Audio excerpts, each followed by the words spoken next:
Seguimos desarrollando el programa de la Escuela Superior Peronista en su apartado tercero que se refiere a los principios básicos de la doctrina peronista o justicialismo.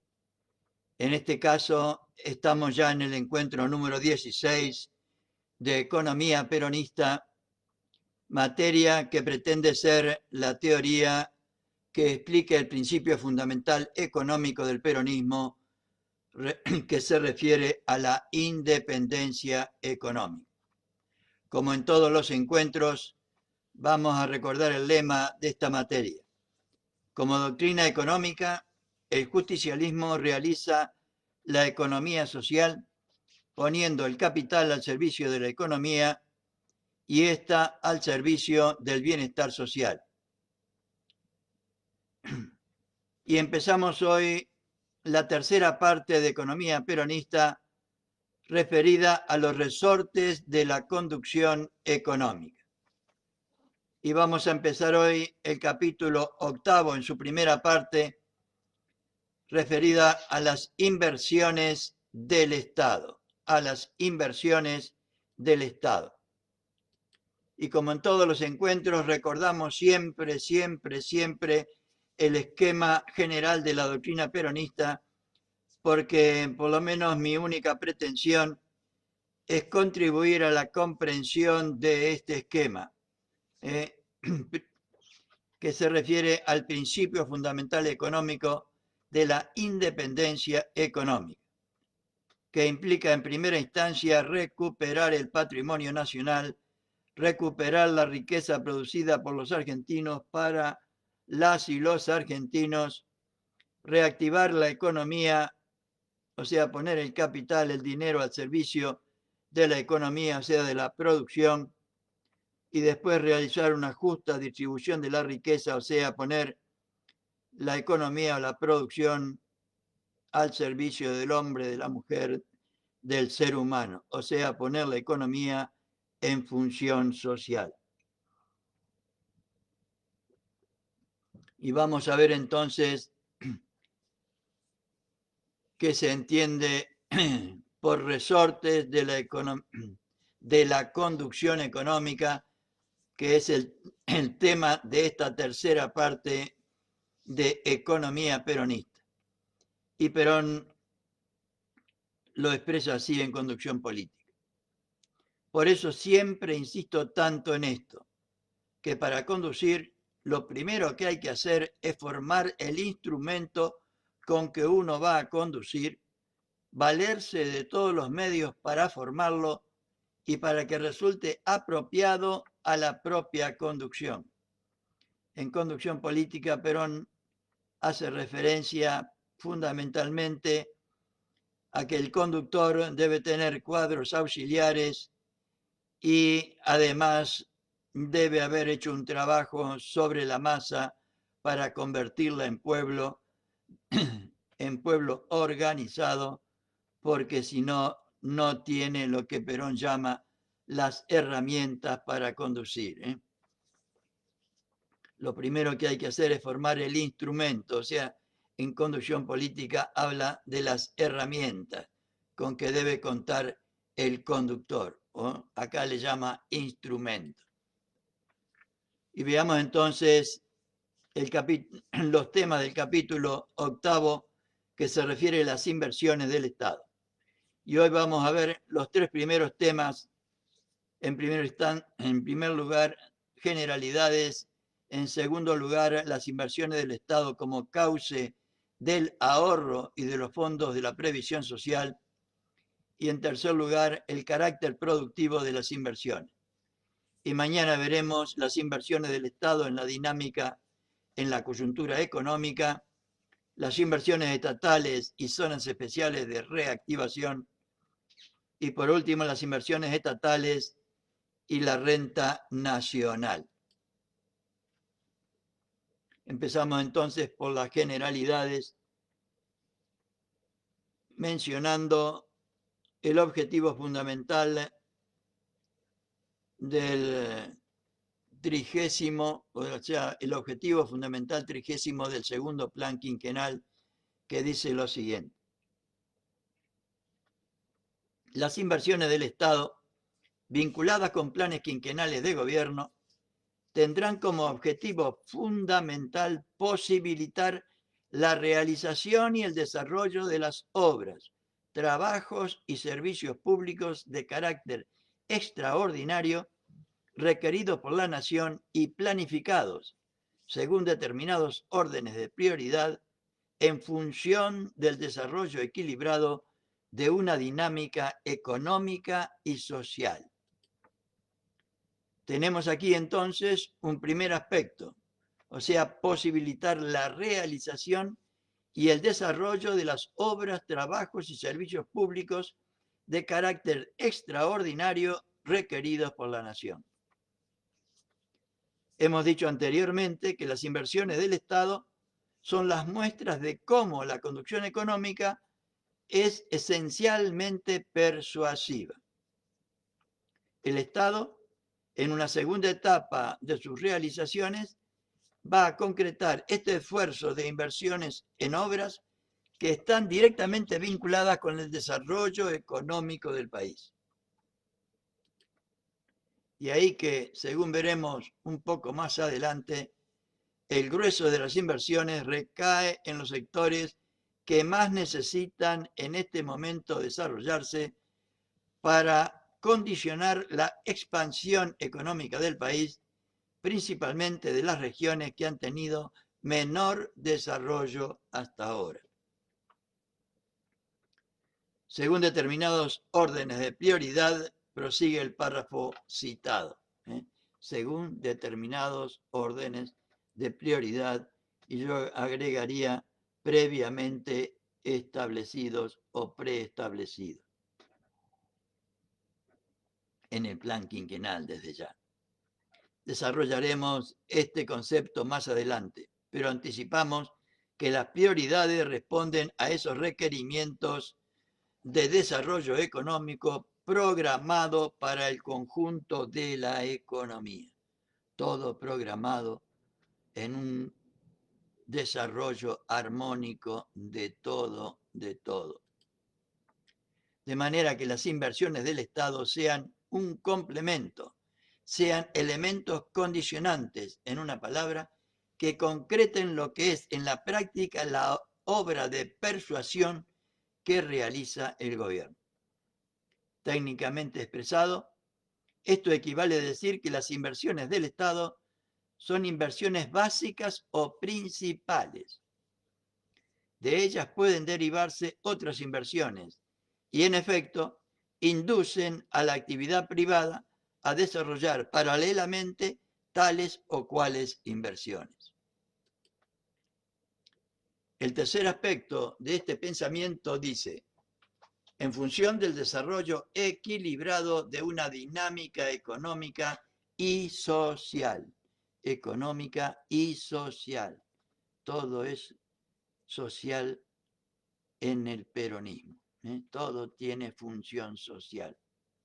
Este es el objetivo amplio que cubre todo el marco del plan para los próximos 5 años.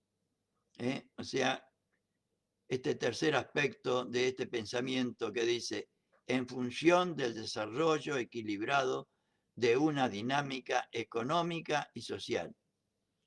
Como síntesis de este análisis podemos decir que lo ideal es que el nivel de las inversiones que realiza el Estado contribuya a mantener en lo posible la plena ocupación y el óptimo rendimiento económico general del país. Plena ocupación. Y ahora tenemos casi un 50% de desocupación. Y el óptimo rendimiento económico general del país. Veamos entonces el tema 2 del capítulo 8. Las inversiones del Estado como cauce del ahorro y de los fondos de la previsión social. Que nos habían robado a través de la FJP y que el gobierno de Néstor y Cristina nos devolvieron fundamentalmente a través de la acción de el compañero Vudú, que le mereció, como todos los que de una forma u otra han buscado la independencia económica, recuperando el patrimonio nacional, han tenido que sufrir la persecución de los cipayos y vendepatria que gobernaron a nuestro país en los últimos 4 años. Inversiones del Estado como cauce del ahorro y de los fondos de la previsión social. Esto está escrito en 1954, compañeras y compañeros. Perón ha dicho: nuestro futuro depende de mantener un alto nivel de ahorro nacional y de que el nivel de inversiones que con tal ahorro se realicen mantenga en lo posible el nivel de plena ocupación y de óptimo rendimiento. Cuando hemos hablado del equilibrio económico-social en términos similares a los que son aplicables a un organismo vivo, animal o humano, hemos señalado que el ahorro y las inversiones son esos elementos o factores que contribuyen a mantener el equilibrio total de la economía, como pasa en el equilibrio de un cuerpo humano, el equilibrio permanente, la armonía permanente que propone Perón para todos los aspectos de la vida. En ese caso particular de las inversiones del Estado, debe recordarse que solo se trata de una tercera parte del ahorro total estimado de la comunidad. Ahorro que en aquel momento se podía hacer todas las familias. Yo recuerdo bien, siendo niño, la libreta de ahorro que teníamos todos en el correo. Yo no tuve, pero sí recuerdo haber visto la de mis padres y de mis hermanos, o de gente allegada o conocida. Lo que es aplicable al ahorro en general es también aplicable en un momento dado al ahorro que se canaliza para la inversión por parte del Estado. Lógicamente, para que esa inversión cumpla el papel de equilibrio dentro de la economía, tiene que estar programada dentro de lo que se necesita en el momento de hacerse la inversión o en el momento económico, como habíamos dicho. En un momento dado, la inversión puede dirigirse al sector eminentemente social, como ocurrió en el primer plan quinquenal. En otro momento, como ocurre en el segundo plan quinquenal, esas inversiones van hacia el campo típicamente económico, porque ya se había conseguido pleno empleo y prácticamente estaba en marcha la producción industrial liviana, podemos decir, y creo que el fin del segundo plan quinquenal, no estoy seguro, pero lo escuché varias veces, era dar inicio a la industria pesada. Esto entonces nos da la muestra, el indicador del derrotero. Quiere decir que la actividad privada, al observar cómo el Estado desarrolla su programa de inversiones, recibe el estímulo como incentivo para acompañar a ese programa con sus actividades propias. Analizando el plan de inversiones, se podrá notar que hay una cifra total de 33.500 millones de aquella época, de los cuales 3.000 millones constituyen ayuda federal a los planes provinciales, quedando para el gobierno federal 30.500 millones. De ese conjunto o de ese total, grosso modo, 20.000 millones provienen de los fondos que se canalizan a través de las cajas de seguridad social del Instituto Nacional de Previsión Social. Miren, Perón hacía prácticamente toda la obra con las cajas de previsión social, que después la FJP nos robaron y durante no sé cuántos años se llevaban prácticamente el 30% de este capital, con el que Perón hacía las obras para el conjunto del pueblo.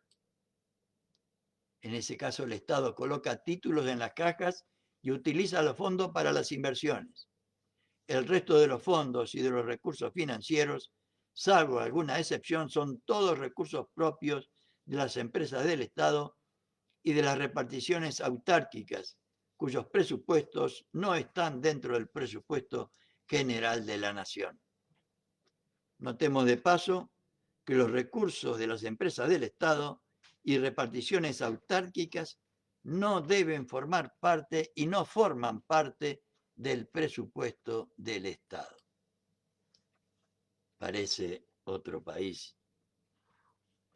Otro país. Un pequeño sector se financia con recursos bancarios, principalmente el sector de colonización que está a cargo del Banco de la Nación Argentina. Ahora bien, todo este programa de inversiones ha sido planificado y estimado de manera que su realización no significará un elemento de perturbación para el desarrollo económico, principalmente para que no contribuya a hacer más intensa la inflación que se había venido observando en los últimos años. Estamos hablando 51, 52, 53.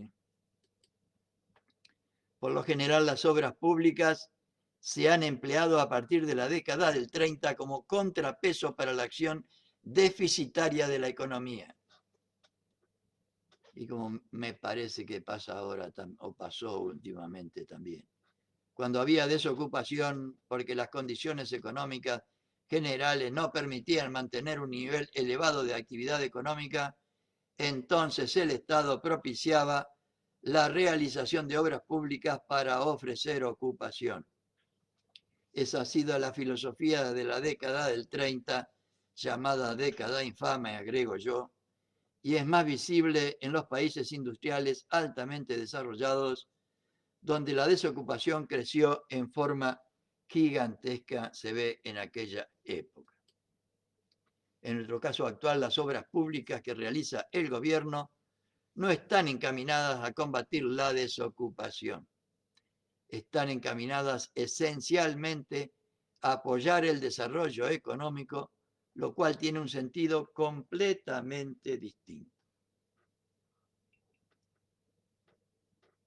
No se lo hace para compensar las deficiencias de las empresas privadas, como en el caso de la depresión económica y como nos pasa ahora lamentablemente, sino que se lo hace con un sentido complementario de esa actividad.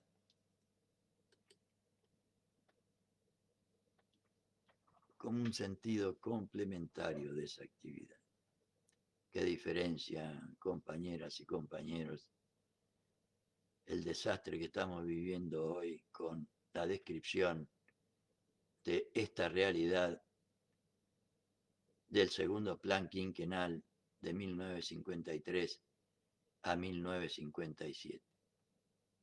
Y vamos a ver entonces el último tema del capítulo 8 por hoy, que se refiere al carácter productivo de las inversiones. Y el segundo plan quinquenal decía, durante el quinquenio 1953-57, las inversiones del Estado serán orientadas preferentemente hacia las realizaciones de carácter retributivo que contribuyan a la consolidación de la justicia social, consolidación, porque ya se había alcanzado la justicia social, había que consolidarla, la consolidación de la justicia social, la consolidación de la independencia económica ya lograda y la consolidación de la soberanía política de la nación, también lograda.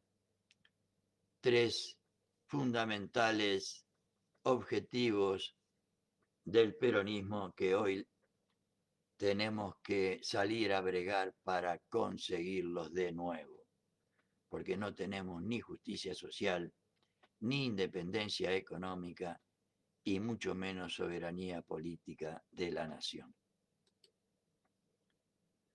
Cuando en el segundo plan quinquenal se habla de carácter retributivo de las inversiones, significa retributivo económicamente, es decir, que el grado de inversión realizado por el Estado no sea un elemento que perturbe el equilibrio monetario de la economía. Voy a explicar esto en dos palabras. Cuando se realizan inversiones que se traducen en desembolsos, pago de salarios y de materia prima, y no se contribuye a la economía general con un producto determinado que al ser comercializado compense el movimiento monetario, se produce un desequilibrio económico.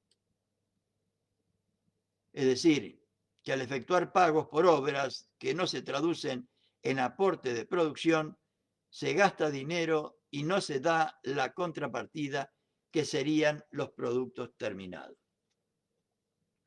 Con el nuevo plan quinquenal podrá, en algún caso, haber algún retardo entre la realización del desembolso por las inversiones y la puesta en funcionamiento de la obra en la cual se invierte, que puede ser el periodo en que se lanza dinero y no se acompaña el servicio o el funcionamiento de la obra, pero en general, como veremos más adelante, el grueso de las inversiones está en los sectores que constantemente se encuentran en estrecha relación con las diferentes actividades económicas y que por lo tanto no habrá desequilibrios. El caso típico es el de los transportes y comunicaciones en general. Y con esto por hoy, compañeras y compañeros, damos por finalizado este encuentro referido a las inversiones del Estado, o sea, la primera parte del capítulo 8 de Economía Peronista, repitiendo una vez más que la pretensión que uno tiene al compartir con ustedes estos textos del primer peronismo referido a la economía peronista es contribuir a la comprensión de el principio fundamental económico del peronismo, que es el de la independencia económica. Tenemos que lograr la independencia económica. Y Perón decía en un texto que seguramente voy a buscar y se los voy a compartir mañana o pasado, Perón decía que para conseguir la independencia económica teníamos que tener la misma actitud de los soldados de la independencia para dejar el pellejo si hiciera falta, porque es tan difícil conseguir fue tan difícil conseguir la independencia económica, digo, la independencia política a través de las diferentes batallas que tuvieron que bregar o realizar San Martín y sus soldados, cómo lograr la independencia económica. Y solamente las negociaciones por la deuda eterna que tenemos, la deuda externa y el desastre de casi 100.000 millones de dólares de deuda que nos dejaron, y el caso de Vicentín nos hacen recordar esta frase del general. Para lograr la independencia económica vamos a tener que tener el mismo valor que los soldados de la independencia política. Muy buenas noches a todos y a todas, y será hasta mañana si Dios así lo permite.